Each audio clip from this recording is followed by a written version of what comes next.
देखिए, मैं आपको ये कहना चाहता हूँ कि शिक्षा में हमारी सरकार ने बहुत लंबी छलांग लगाई है। पिछले 10 वर्षों से हम कभी 15वें गांव देहात में बसने वाले लोगों के जीवन में समृद्धि लाने के लिए मुख्यमंत्री ठाकुर सुखविंदर सिंह सुक्खू ने ठोस कदम उठाए हैं। खेत में लहलहाती फसल देखकर खुश होते किसानों की खुशी को मुख्यमंत्री ठाकुर सुखविंदर सिंह सुक्खू ने दोगुना कर दिया है। प्रदेश में प्राकृतिक खेती को बढ़ावा देकर ग्रामीण अर्थव्यवस्था को मजबूत किया जा रहा है। विकास के पथ पर अग्रसर हिमाचल आज प्राकृतिक खेती के क्षेत्र में देश का पथ प्रदर्शन कर रहा है। किसानों के हितों को ध्यान में रखते हुए इस वित्त वर्ष में प्रदेश सरकार ने प्राकृतिक तरीके से उत्पन्न गेहूं के न्यूनतम समर्थन मूल्य को 40 रुपए से बढ़ाकर 60 रुपए प्रति किलो और मक्की के न्यूनतम समर्थन मूल्य को 30 रुपए से बढ़ाकर 40 रुपए प्रति किलोग्राम निर्धारित किया है। प्राकृतिक खेती से तैयार कच्ची हल्दी के लिए 90 रुपए प्रति किलोग्राम समर्थन मूल्य दिया जा रहा है। पांगी को राज्य का पहला प्राकृतिक खेती उपमंडल घोषित किया गया। हमारे यहाँ पे 15 अप्रैल को हिमाचल दिवस मनाया गया, जिसमें हमारे मुख्यमंत्री श्री सुखविंदर सिंह सुक्खू जी आए थे।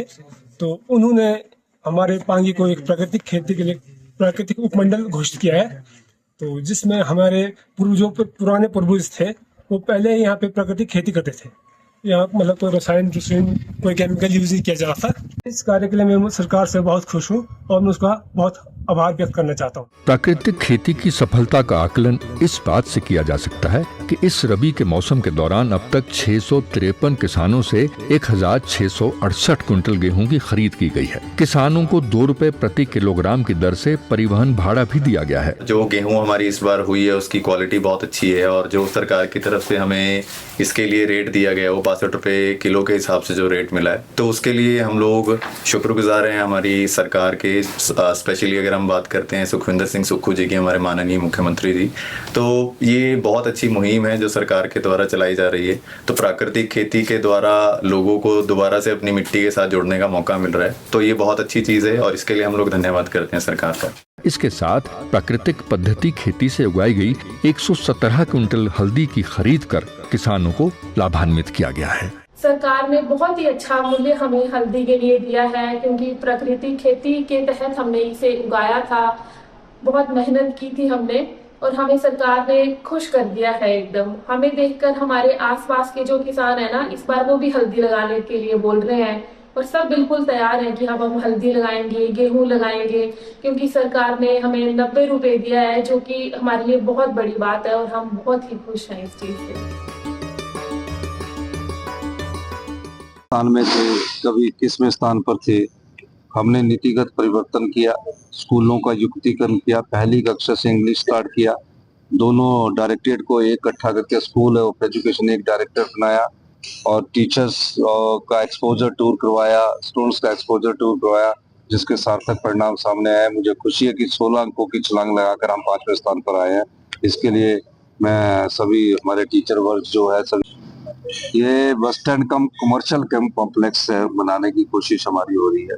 बस स्टैंड तो बन ही रहा है और हमारा प्रयास है कि ये अगले साल तक इसको कंप्लीट करने की हमारी योजना है।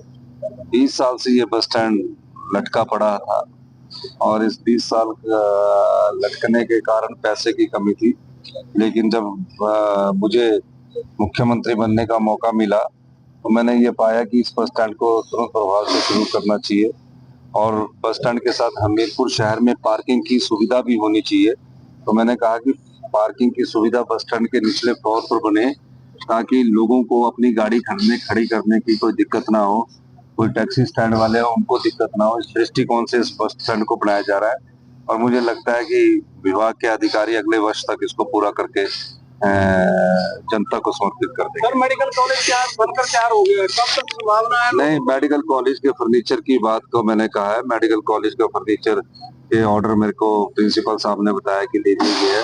जल्दी मेडिकल कॉलेज का भी उद्घाटन कर दिया। धर्मपुर जा रहे हैं सर, अब क्या हालात है सर? देखिए, जो धर्मपुर और मंडी जिला में जो तबाही हुई है, पिछले कल बहुत तबाही हुई है और खुनाग, जंजाली, छतरी वाले एरिए हैं, वहाँ अभी रोड जो है वो टूटे हुए हैं और हालात वहाँ नाजुक है।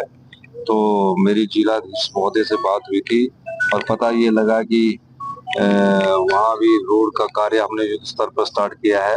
बिजली को रिस्टोर करने का कार्य भी हमने युद्ध स्तर पर स्टार्ट किया है। सभी बिजली बोर्ड के कर्मचारियों की हमने यहाँ छुट्टियां जो है बंद कर दी है, रद्द कर दी है। पेयजल के जो अधिकारी है उनकी भी छुट्टियां को हमने रद्द करने का निर्देश दिया है और कोशिश ये है कि हम जल्दी झिंझाड़ी से थुनाग रोड को शुरू किया जाए और सभी मशीनरी को वहां लाने की हमने बात की है और एयरफोर्स से भी हमने मदद मांगी है। तो मेरा मानना है कि आज कल में अगर धूप अच्छी रही तो सड़क खुल जाएगी। अभी मैं धर्मपुर विधानसभा क्षेत्र जा रहा हूँ जहाँ तकरीबन काफी घरों को नुकसान पहुंचा है। उसका अवलोकन करने के बाद फिर मैं आने वाले समय में जैसे ही रोड खुलता है तो मैं थुनाग का भी दौरा करूंगा।